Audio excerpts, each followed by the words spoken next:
takes them and literally throws it in my face. To the point where... Hey guys, welcome to Good Time Ticking. So if you haven't already seen the video, Lala has already made one of the awful workplace story times, and I'll link that video down below, so go ahead and click it and give it a like, subscribe, you know, all the usual things. But without further ado, let's stick to my story. So I used to work for a very popular sandwich place, wink, wink, wink. The reason I got the job was because my boyfriend worked there and he had connections with the manager. And the guy who trained me did not know what he was doing, so he trained me wrong on all these things, and this guy is a whole side story, so if you want to hear that, tell me down below.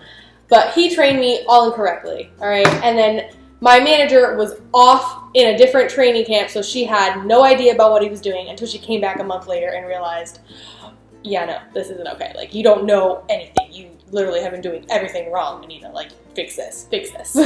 So she ended up retraining me, and here's the thing. When she went to her training camp, like in her specific store that she was learning how to be a manager at, they did all these things. She's like, you know what, I'm going to do that, and I'm going to do this, and I'm going to do this, and we're going to do this procedure, and this, and this, and this. We're going to do everything, and then some more.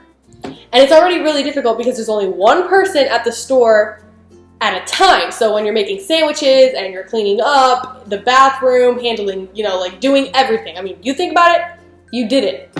And she wanted everything. But here's the thing, she wanted everything, and, you know, told you to do all these things, but she never did it herself. So, you know, it was impossible. It was actually physically impossible to meet her criteria. It was absolutely impossible.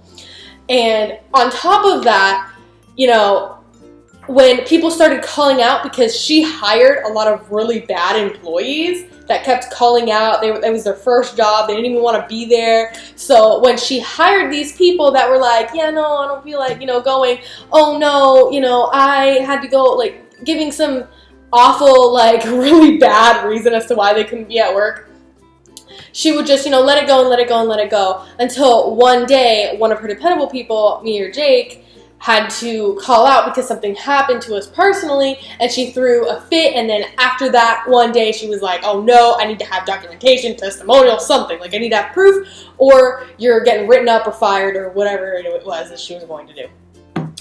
And so when we started working there, like I said, she didn't do what she was asking of us.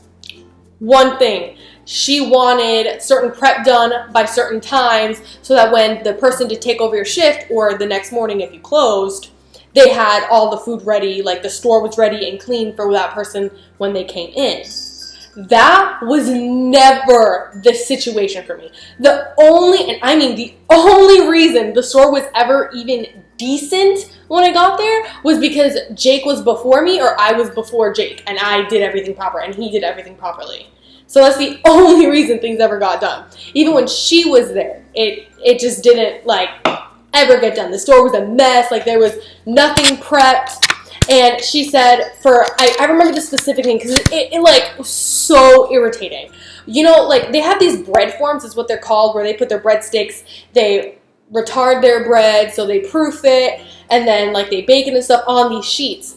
Well, in order to put all the toppings for the bread, you'd, like, have to spray it and then put the seasonings on. But when you do that, it makes the bread sticks the bread form. So when you bake it, you peel it off, there's a whole bunch of crusty bread stuff on it. And, you know, it happens. Whatever. You had to put the seasoning on the bread. How do you think you get honey oat and Italian urban cheese? So, whatever.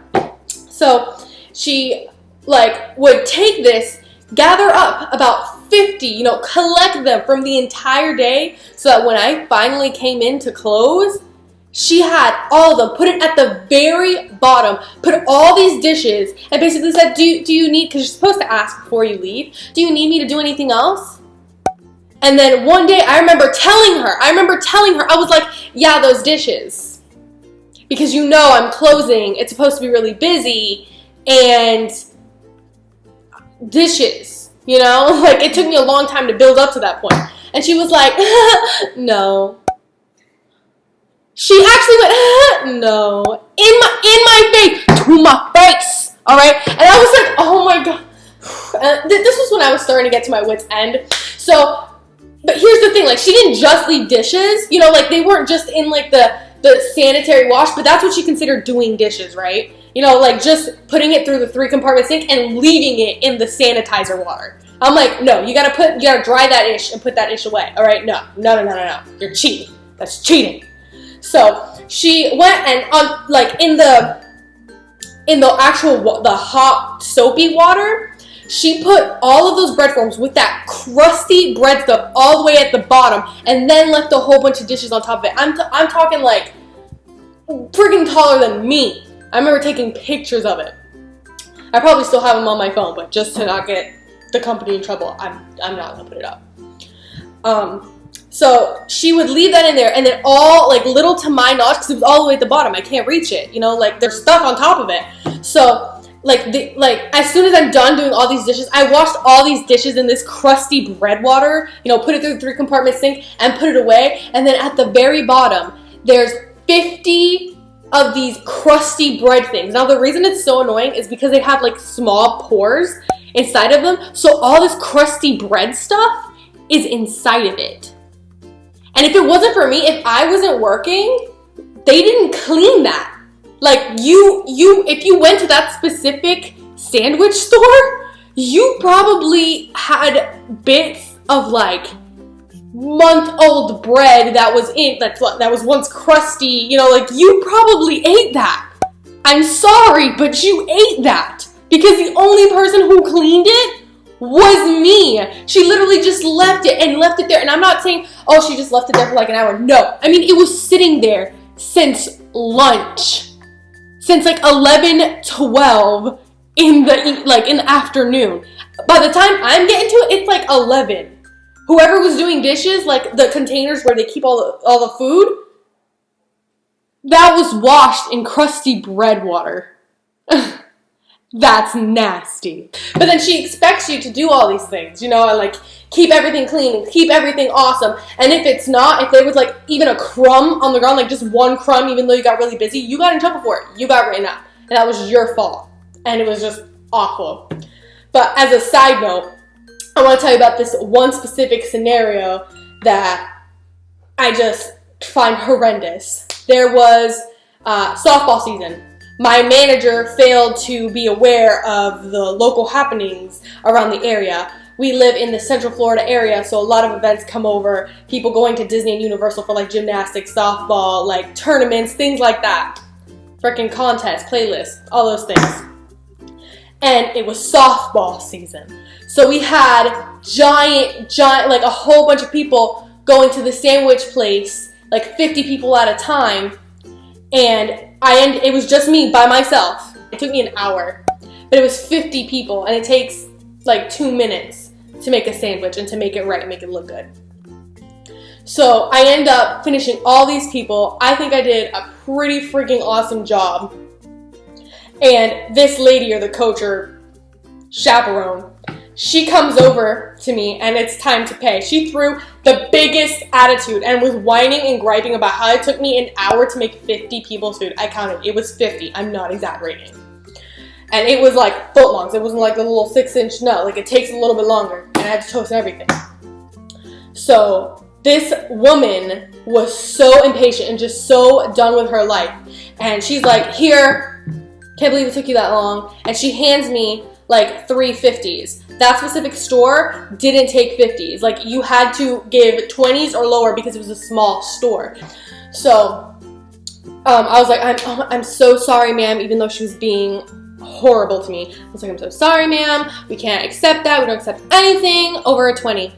So she throws an attitude and she goes into her like wallet again. She's like, oh my gosh, there's no way to run a business. Are you bleeping kidding me? Are you bleeping kidding me? This is so bleeping stupid.